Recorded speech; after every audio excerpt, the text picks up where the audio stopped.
책을 통해서 19세기 초에 미국에서 일어났던 이 두 번의 영적 대각성 운동의 그 배경과 또 그 진행 과정을 또 평가를 간략하게 소개하고 있습니다. 이 1700년대에 이 미국 교회의 어떤 영적 상황은 매우 침체되어 있었습니다. 1770년대에 이 미국 인구의 약 40에서 50% 정도가 기독교인이었다고 합니다.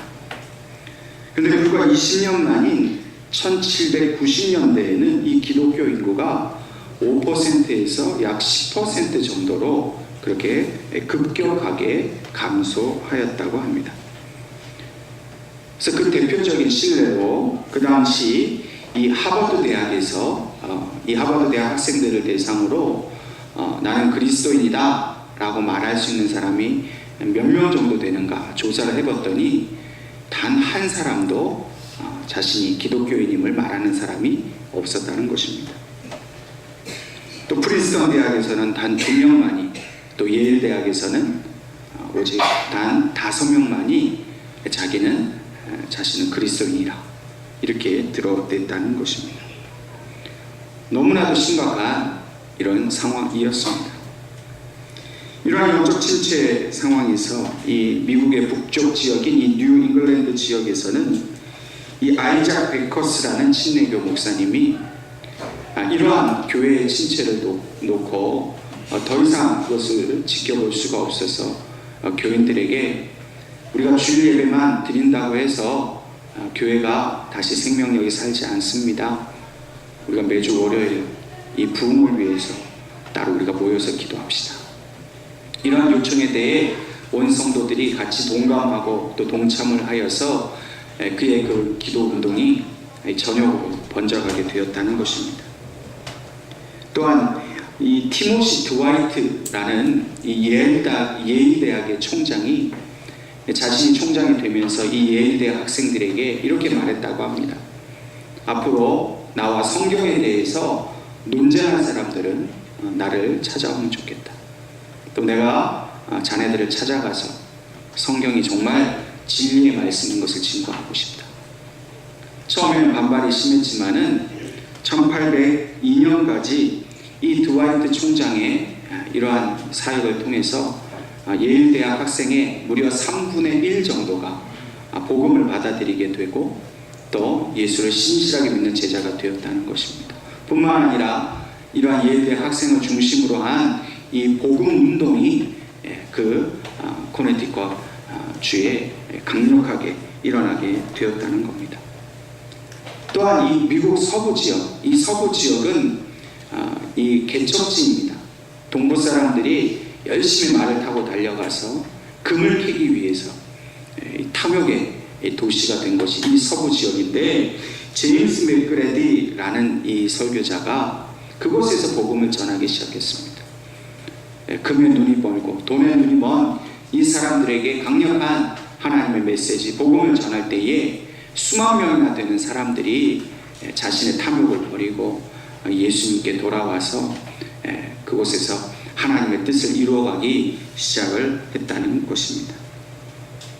또한 이 19세기 초에 미국에서 일어난 두 번째 이 대각성 운동은 또다시 미국 사회에 변화를 주었습니다. 그러한 신뢰로 이 19세기 초에 25년 동안 미국 전체 인구는 4배 증가했다고 합니다. 그런데 기독교 인구, 다시 말해 교회를 다니는 사람은 약 10배나 성장을 했다는 것입니다. 이 맥스 앤더스 목사님은 이러한 미국 사회에서 일어난 이 두 차례 영적 대각성 운동의 그 원인이 무엇일까 하는 것을 연구해 본 결과 이 3가지 결론을 내리게 되었습니다. 첫 번째는 하나님의 그 순결한 말씀이 이 부흥의 불씨가 되었다는 것입니다. 이 당시 미국 사회는 유럽에서 건너온 경건주의, 이 지성주의, 합리주의적 신앙 때문에 성령의 역사가 죽게 됐습니다. 사람들이 이성으로만, 생각으로만 판단하고 또 따지는 이런 신앙 경향 때문에 진정으로 살아 역사하시는 그 하나님의 말씀이 가려지게 됐고 그 뜨거움이 사라지게 된 겁니다. 근데 이 영적 대각성 운동으로 하나님의 말씀이 순수하게 회복되면서 그것이 부흥의 불씨가 되었다. 이렇게 평가를 했습니다. 두 번째로 이러한 부흥 운동이 일어나게 된 것은 바로 하나님께 택함받은 백성들의 기도가 이 불길을 타오르게 하는 그런 바람을 일으켰다는 겁니다. 성령의 그 지배를 받고 성령의 인도하심을 받아서 하나님 앞에 강력한 기도의 그 운동이 일어날 때, 그 기도의 삶이 성도들의 일반적인 삶이 되었을 때에 이런 미국 사회에 부흥운동이 일어나게 되었다는 겁니다. 마지막 세 번째로는 이러한 성령님의 그 부흥의 역사에 실질적인 사람들의 순종이 있었다는 겁니다. 다시 말해서 성령이 인도하시는 대로 이 부흥에 참여하는 성도들이 복음을 전하고 또 하나님의 사명을 감당하는 그런 헌신이 통해서 이 부흥이 온전한 불타고 오르게 되는 그런 역사가 나타나게 되었다 평가했습니다. 2000년 기독교 역사를 살펴보면 사실 어느 시대든지 항상 교회는 영적인 위기를 맞이하였습니다. 시대의 흐름을 따라서 사람들이 교회를 등지고 떠나는 일들이 많이 생기게 되었습니다. 우리가 알고 있듯이 중세시대는 영적인 암흑기였습니다. 겉보기엔 교회가 성장한 것 같지만 성령의 역사가 떠나버린 그런 시대였습니다. 물론 오늘날의 미국 교회 역시도 이 1700년대에 자신들이 겪었던 그 위기를, 그 영적 위기를 똑같이 겪고 있습니다. 동성애 문제라든지 또 여러 가지 사회적 이슈들을 통해서 이미 사람들은 교회를 다 떠나버리고 말았습니다. 이러한 현상은 오늘 한국교회에도 똑같이 나타나고 있습니다. 더 이상 교회는 부흥하지 않고 또 기존의 교회를 다니던 사람들도 점차 교회를 떠나갑니다. 그들은 자신들을 가난한 성도라 거꾸로 얘기해서 안 나가, 예수는 믿지만 더 이상 교회는 나가지 않는 그런 성도가 수십만 명에 이르는 이런 시대의 모습이 된 것이 오늘날 한국교회의 모습입니다. 그렇다면 과연 성령께서는 이러한 시대 상황 속에서 무엇을 하고 계실까요? 이러한 모습을 맞이하게 된 것은 사람들의 죄 때문입니다. 우리의 잘못 때문입니다. 그러나 우리의 이러한 잘못에도 불구하고 성령께서는 결코 이 땅의 교회의 생명이 꺼지지 않도록 그렇게 우리를 인도하고 계시다는 사실을 우리는 기억해야 합니다. 그것을 받아들이는 사람을 통해서, 성령이 택하신 자들을 통해서, 그 택하심에 순종하는 자들을 통해서 오늘 이 성령의 역사는 사실 더욱 생명력 있게 우리에게 나타나고 있다는 사실을 우리는 기억해야 합니다. 오늘 저와 여러분이 예수의 생명을 소유하였기에 그 예수의 생명을 소유한 자들을 통해서 성령은 오늘 우리를 통해 하나님의 나라를 확장하기를 원하고 계십니다.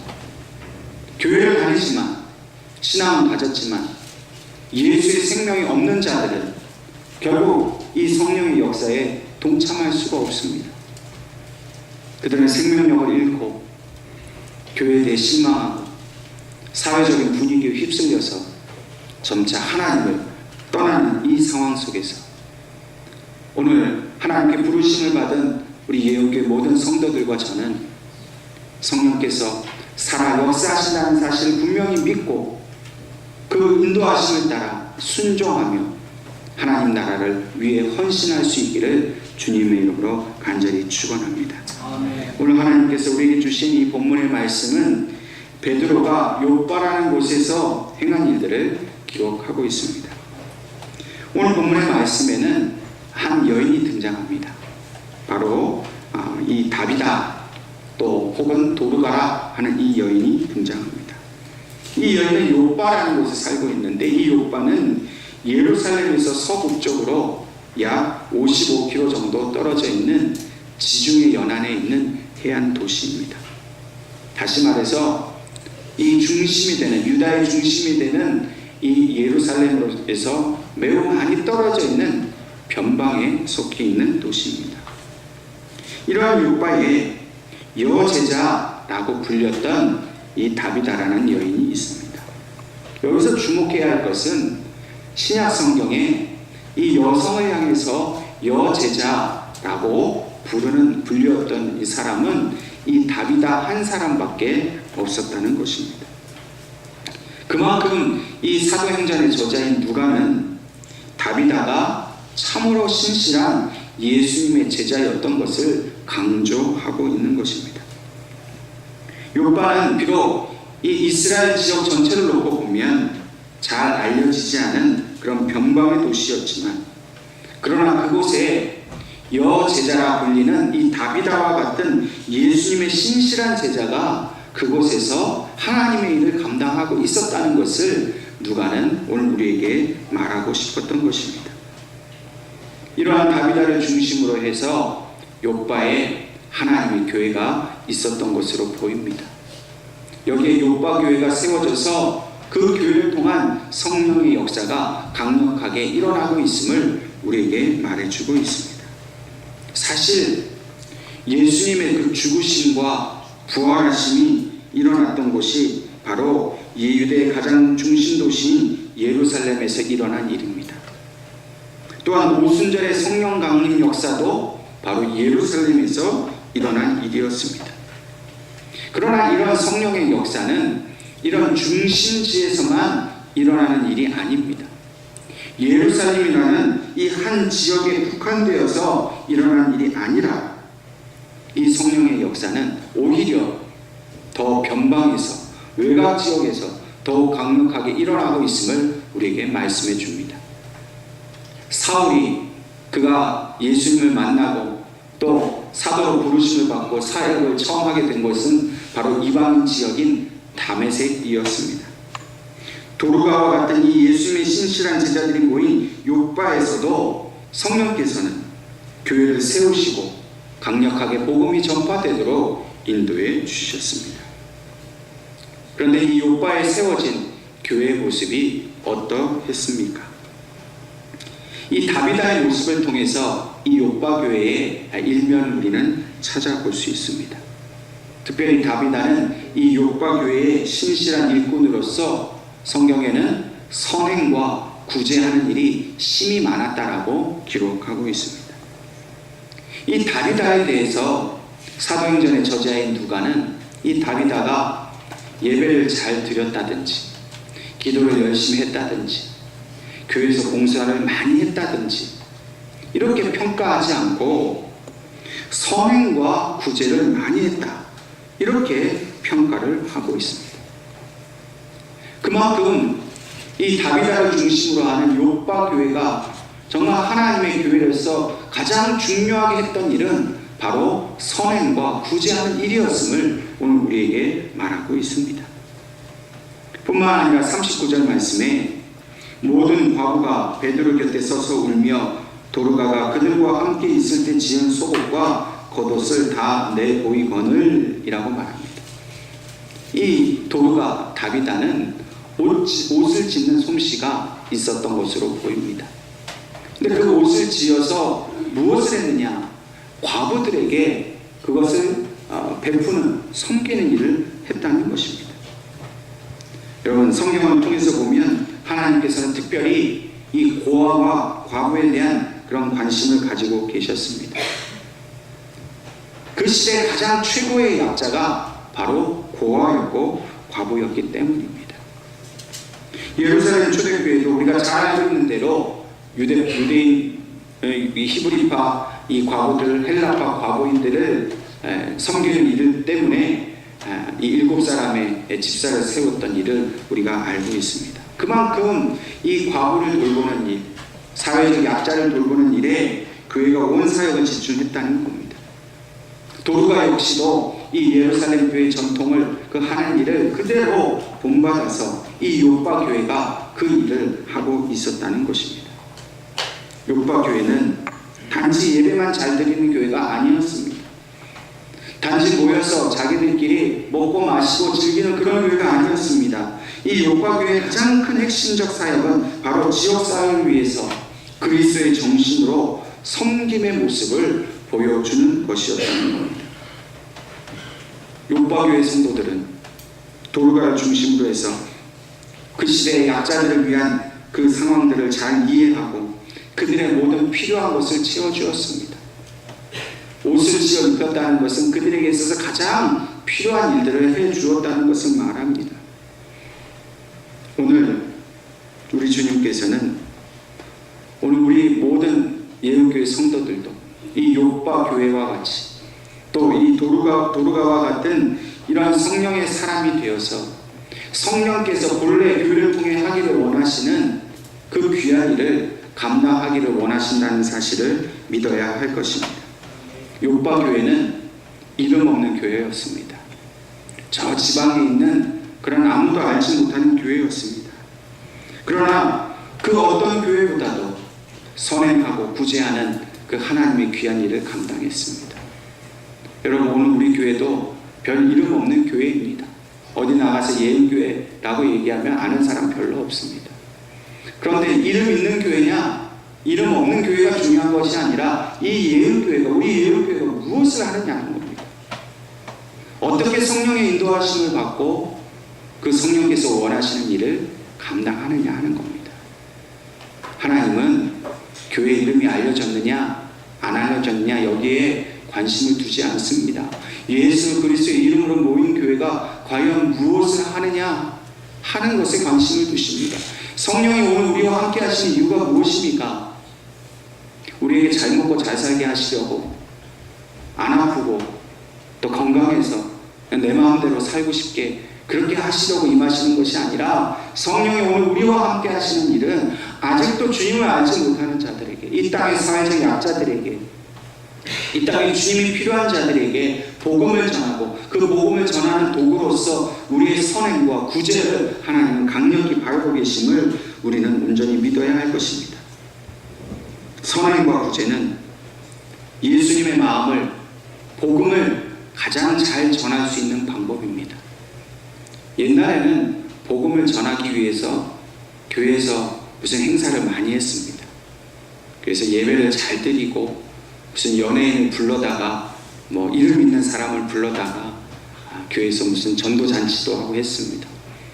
또 목사의 설교를 훌륭하게 여겨서 그걸 또 자랑하기도 하고, 또 교회를 또 잘 지어서 또 시설을 잘 해놓고 프로그램을 잘 해놔서 불신자들이 교회에 와라 이렇게 전도했습니다. 근데 요즘 시대는 그렇게 전도하는 시대가 지나갔습니다.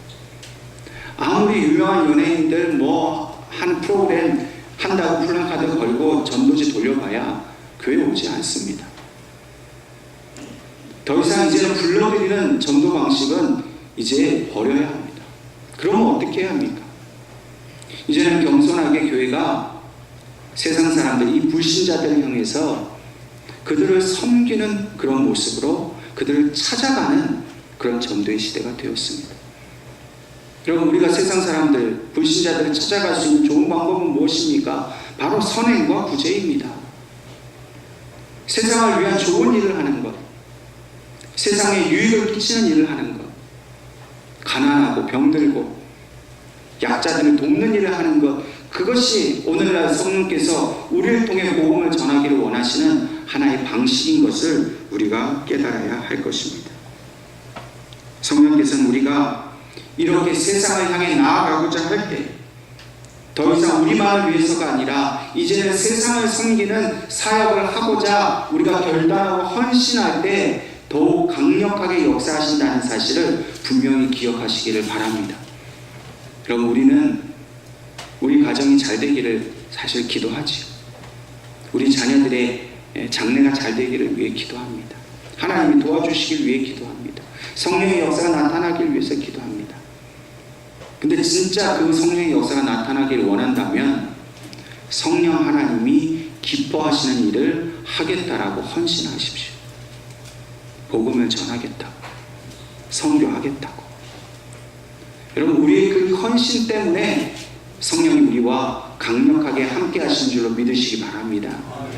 나만 잘 살고 나만 편하게 살고 그냥 예수 잘 믿고 복 많이 받고, 여러분, 그런 마음으로 기도하면 성령께서 역사하시지 않습니다. 이 시대가 지금 나만 잘 믿고 나만 복 받아서 잘 살기를 바라는 시대가 아니지 않습니까? 여러분, 오늘날 대학교에 가서 예수를 전해보십시오. 요즘 청년들이 다 교회를 떠나고 있습니다. 우리 예언교회 청년들만 빼고. 어떤 조사에 의하면 지금 대학교에 이 기독교 인구가 얼마나 되나, 이 대학생들 중에 예수 믿는 자가 얼마나 되나, 조사 결과 2%만 기독교인이라고 합니다. 나머지 98%는 부모가 교회를 다니고 예전에 고등학교 다닐 때 교회를 다녔어도 나는 지금 더 이상 그리스도인이 아니다. 더 이상 교회에 관심이 없다. 1700년대에 미국 교회가, 미국 사회가 그렇게 철저하게 하나님을 떠났던 것처럼 지금 이 시대의 젊은이들이 교회를 떠나고 있습니다. 그들은 어떻게 예수님께 돌아오게 하겠습니까? 그냥 올 테면 와라. 안 옵니다. 그들이 올 수 있도록 찾아가야 합니다. 그들에게 성령의 살아계심을, 하나님의 말씀의 살아계심을, 우리의 선한 행실과 착한 행실을 통해서 그들에게 예수의 사랑을 보여주어야 합니다. 그들을 섬겨야 합니다. 오늘 성령께서는 이 일을 우리 예언교회에 맡기신 줄로 믿으시기를 바랍니다. 우리를 도우십니다.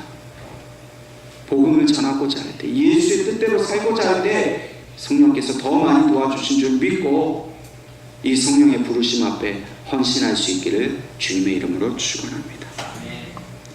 이렇게 신실하였던 이 다비다가 그만 병들어 죽게 되었습니다. 그리고 요바 교회 성도들이 이 다비다를 어떻게 했는가, 본문 말씀을 보니까 그 시체를 씻어서 다락방에 뉘었다라고 합니다. 그리고 나서 한 행동이 참 흥미롭습니다.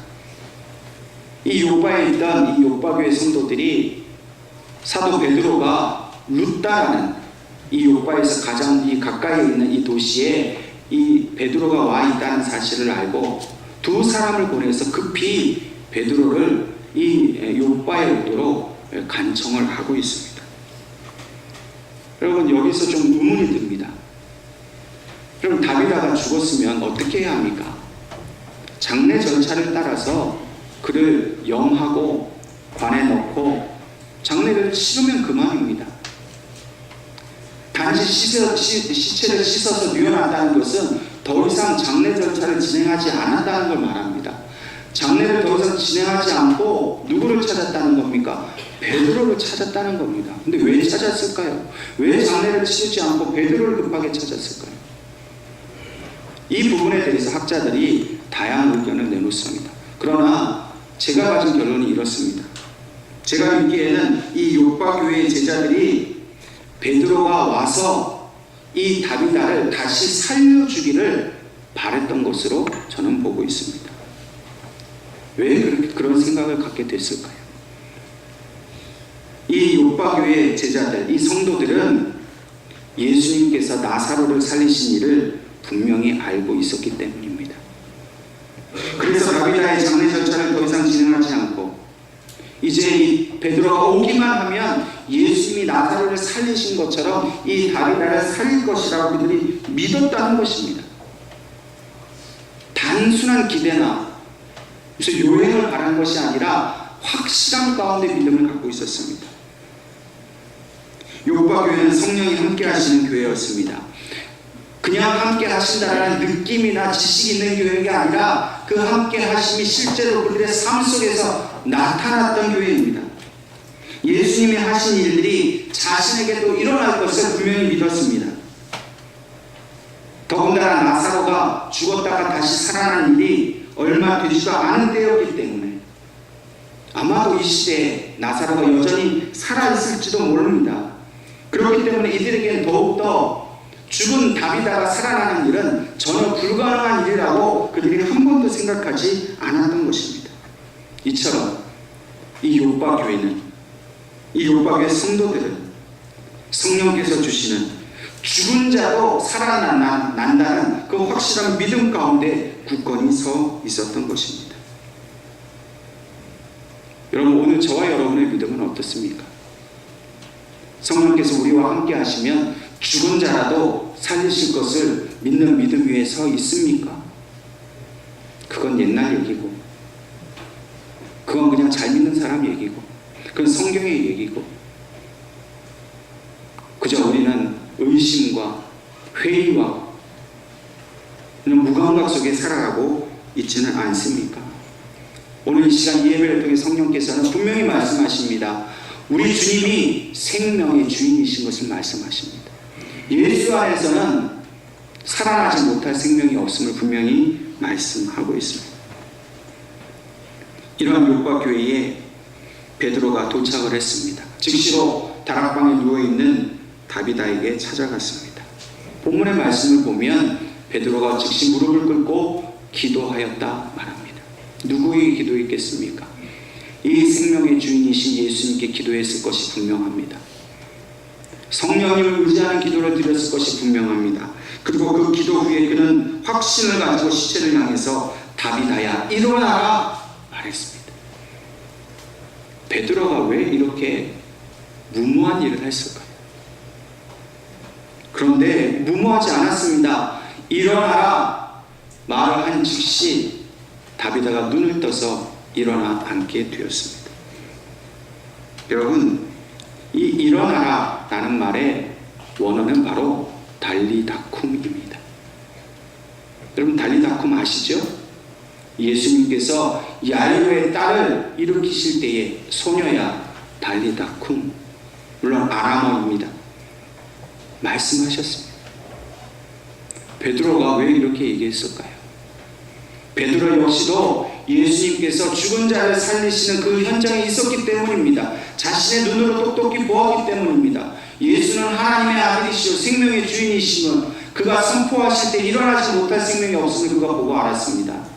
그리고 그 믿음이 있었습니다. 베드로라고 무슨 별수가 있었겠습니까? 주님이 하신 일, 주님의 성령이 나와 함께 하시기에 다비다가 분명히 살아 일어난다는 것을 확신하고 그 역시도 달리다쿰이라고 말한 겁니다. 성령의 사람이 된 베드로에게는 그 어떤 의심이 없었습니다. 오직 믿음으로 예수님이 하신 그 일이 지금 이곳에서 일어날 것이라는 확신을 가지고 있었습니다. 여러분, 성령께서는 오늘 우리에게도 이 믿음을 주기를 원하십니다. 예수님이 하신 일, 베드로가 한 일, 오늘 그 일이 저와 여러분을 통해 나타나기를 여러분 믿으시길 바랍니다. 물론 우리가 진짜 죽은 사람을 살려낼 수는 없을 것이라 생각합니다. 우리가 진짜 죽은 자를 살려내면 큰일 납니다. 아마 세계적으로 그냥 난리가 날 거예요. 여러분, 죽은 자의 육신을 살려내는 일, 사실 하나님은 이 일보다 더 큰 일을 행하시는 분입니다. 어쩌면 죽은 자를 살리는 일보다 더 중요한 일이 있는지 모릅니다. 그것은 바로 죽은 영혼을 살려내는 일입니다. 죽은 사람을 살려냈는데 그에게 예수의 영이 없다면 그의 살아남이 별 의미가 없다는 겁니다. 여러분, 예수님께서 야이로의 딸을 살리신 것, 나사로를 다시 살리신 것, 오늘 베드로가 다비다를 다시 살린 것은, 이것은 죽은 자를 살리는 그 기적이 중요한 것이 아니라 이 일을 통해 장차 하나님 나라에서 일어날 일이 무엇인가를 우리에게 하나님이 설명해 주시는 겁니다. 너희가 이 땅에서 죽은 것 같이 살지만 예수의 생명이 있으면 너희는 결단코 죽지 않고 영원히 죽지 않고 영생의 삶을 살게 될 것이라는 그 메시지를 이 사건을 통해서 오늘 우리에게 말씀하시는 일입니다. 여러분, 죽은 육신을 살리는 일보다 더 중요한 일, 죽은 영혼을 살려내는 그 귀한 일을 하나님 우리가 하기를 원하십니다. 영혼을 살려야 됩니다. 육신은 언젠가 죽습니다. 비록 야이로의 딸이 나사로가 오늘 다비다가 살아났다고는 하지만 그들 역시 다시 죽었습니다. 흙으로 돌아갔습니다. 오늘 하나님은 우리에게 이 죽은 자가 살아나는 이 기적이 일어나게 된 것은 베드로의 능력이 아니라 분명히 예수 그리스도 때문인 것을 우리가 알기를 원하십니다. 다시 말해서 저와 여러분이 예수님 때문에 우리가 이렇게 살게 되었다라고 세상에 나아가 전파하기를 원하신다는 겁니다. 오직 예수 그리스도의 이름으로 우리가 생명을 얻었음을 우리가 믿고 살아가는 것입니다. 돈으로도 힘으로도 할 수 없고 권세로 권력으로도 할 수 없는 영혼 구원하는 일, 그 일을 오늘 저와 여러분에게 맡기신 겁니다. 성령님이 오늘 우리와 함께 하신다면 그 성령님께서 오늘 우리를 통해 죽은 영혼을 살려낼 줄로 믿으시기를 바랍니다. 존 파이버 목사는 이렇게 말했습니다. 나사로는 어떻게 해서 살아 움직였을까요? 죽은 자가 어떻게 다시 살아나라는 그 명령에 순종했을까요? 답은 이렇습니다. 예수님의 명령, 그 죽은 자에게 살아나라 명령하신 것은 새로운 생명을 창조하는 능력이 예수님께 있었기 때문입니다. 오늘 예수의 영이 저와 여러분 신령 가운데 있다면 그분의 이름으로 선포하십시오. 예수를 떠났거나 아직도 예수를 알지 못하는 자들, 세상이 주는 시련과 환난 속에서 고통 가운데 살아가는 자들, 자신의 그 문화에, 자신의 그 이방 종교에 매여서 한 번도 예수를 만나지 못한 그 자들을 향해서 예수의 이름으로 복음을 전하라는 겁니다. 그러면 베드로가 다비다를 살린 것처럼 오늘 저와 여러분을 통해서 죽은 영혼을 살려내게 될 줄로 믿으시기를 바랍니다. 마지막 베드로가 다비다를 이렇게 세워서 성도들에게 보여주었습니다. 그 결과로 요파 사람들이 그 일을 알고 많은 사람들이 주님께 돌아왔습니다. 오늘 우리도 보여주어야 합니다. 예언교회를 통해서, 우리를 통해서 성령님이 생명의 주인이시고 예수의 영이 임한 자에게는 영원한 생명이 있다는 사실을 삶으로, 행동으로 보여주어야 합니다. 그러면 이 기뻐 땅에 있는 많은 사람들이 주님을 따르게 될 것입니다. 왜 그들이 주님을 따르지 않습니까? 왜 교회를 불신합니까? 이 성령께서 주관하시는 이 생명의 역사를 더 이상 교회가 보여주지 않기 때문입니다. 세상 사람들이 보기에는 교회가 죽은 것처럼 보이는 거예요. 더 이상 생명이 없어 보여요. 교회는 온갖 그 비례의 온상처럼 보이고 불합리하고 부당한 것에 온상처럼 보이니까 가고 싶지가 않은 거예요. 여러분, 죽은 꽃을 보면 어떻게 하겠습니까? 살아있는 꽃, 살아있는 생명이 있어야 우리가 가까이 하고 싶지 않겠습니까? 오늘 우리 예언교회는 죽은 교회입니까? 살아있는 교회입니까? 오늘 저와 여러분은 죽은 신령입니까? 살아있는 신령입니까? 성령 안에서 예수로 말미암아 얻은 생명이 생명력 있게 나타나 보이기를 힘쓰기를 바랍니다. 내 힘으로 할 수 없습니다. 기도하십시오. 앞으로 우리 교회가 비전을 가지고 행하는 그 모든 일에 여러분 적극적으로 후원해 주시고 협력하시고 기도해 주십시오. 그건 제가 하는 일이 아닙니다. 교회 몇몇 사람이 하는 일이 아니라 성령께서 이 말씀에 순종하고 아멘 하시는 여러분들을 통해서 이 일을 이루실 줄로 믿으시기를 바랍니다. 우리 예언교회를 통해 요파 교회에 일어났던 이 성령의 역사가 날마다 강력하게 나타나기를 주님의 이름으로 축원합니다.